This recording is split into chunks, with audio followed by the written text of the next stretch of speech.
thing that people wanted to emulate. And she cried. And I just was like, oh my God, like this is such a big deal. And that's why, for me, representation is so important. It definitely inspired me. Have you ever told this to Jennifer Lopez directly? She co-hosted with us on The Real the entire hour of the show. And when she came on, I just was like, I don't think you understand. Like when I saw you, I was like, oh, like it's possible to get out of like the hood, and there's other opportunities for me that I can go after. And I love how authentic she is. I love that she never changed her accent or the way that I feel like she never had to. I love that she celebrated authentically who she was. And I think that's what made her so special. And that encouraged me to continue to do the same.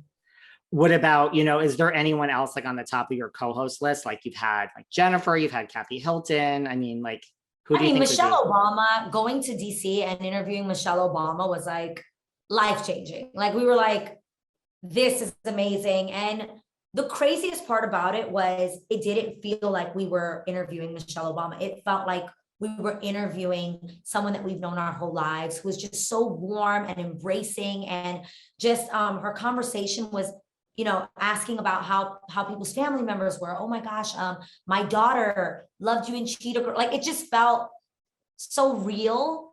And I love them. They're such genuine people. Do you get nervous, like having done this for so long yes? Sure. Oh, for sure. Like super nervous, like, like, what am I going to say? For sure. I think the day I don't get nervous, it means I don't care. So I bring on the nerves. I still care, and I want to do a good job, and I want it to be captured and to be a special moment. Who made you more nervous just to chat with or be around, Michelle Obama or Kathy Hilton?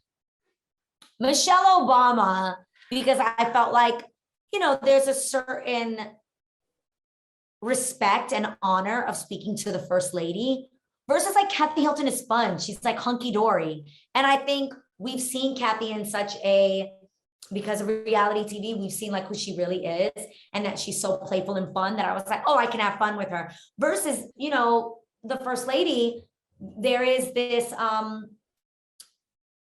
reverence that you have for her, that you don't want to come in like, what's up, girl? Like, it was like, pleasure to meet you. And she then made us feel comfortable to laugh and have fun with her.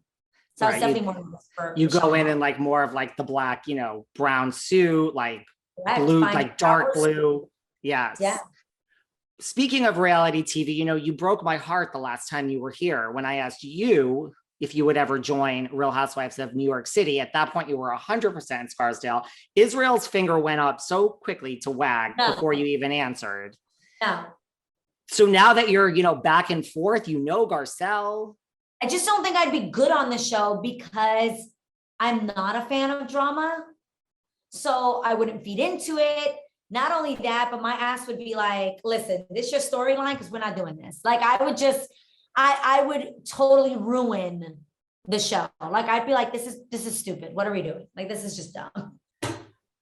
In those moments when there's heated arguments that sometimes are great for TV, but don't make sense for real life, you'd be like, why are people getting so mad right now? Why are we yelling? What's happening? Why are we throwing drinks? I wouldn't participate. So it would make me a terrible cast member.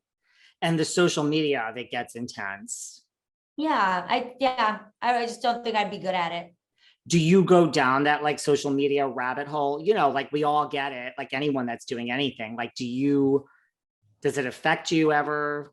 I'm really grateful that I more so pay attention to my channel than other people's pages. Does that make sense? Like, I'm not so much into reading like the blogs, but I will say that I feel like I've done a really great job at curating an audience on my channel that doesn't do that. That doesn't bring the drama. There'll be a few here and there, and that's a quick delete and block.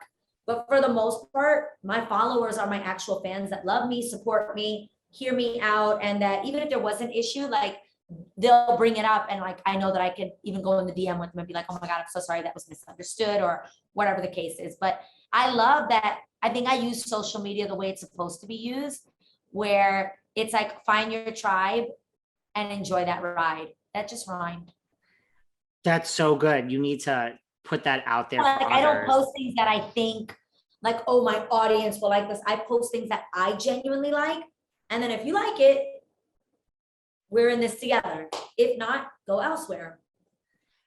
That's really good advice. What can we expect as the season for I Can See Your Voice moves on? So many good episodes coming up. Like I said, we've got Leanne Rhymes coming up on this week's episode. I think that more families are starting to watch it together, which is my favorite thing. And like create your teams, get your votes together and like compete like you're on the show. I also saw that there's a TikTok challenge that's getting started for I Can See Your Voice.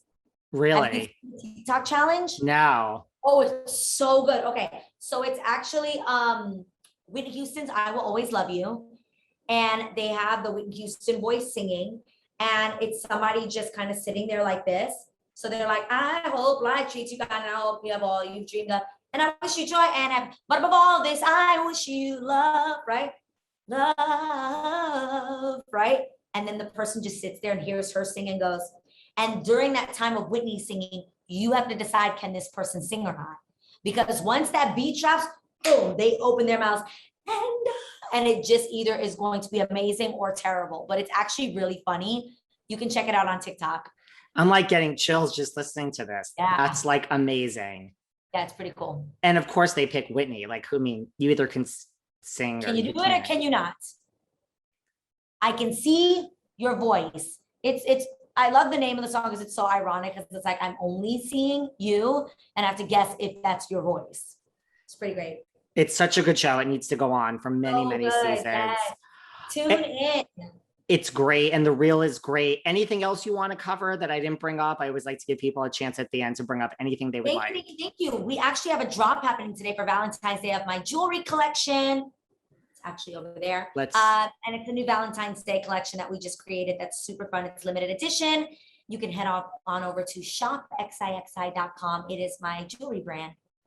I love it. Listen, it's Valentine's. Everyone needs to get a gift now, people. A little something. We even brought back like the 90s best friend hearts that are broken, you know, for Valentine's Day. Give it to your best friend, wear one yourself.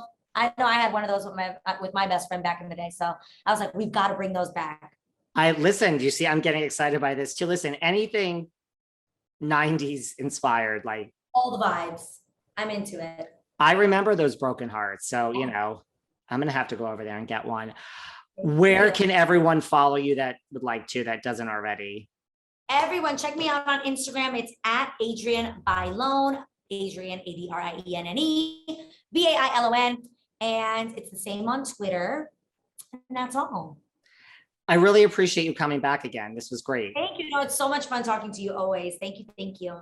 Thank you. Keep in touch. Say hello to Israel and everyone else. Sure will. Take care. Bye. Bye.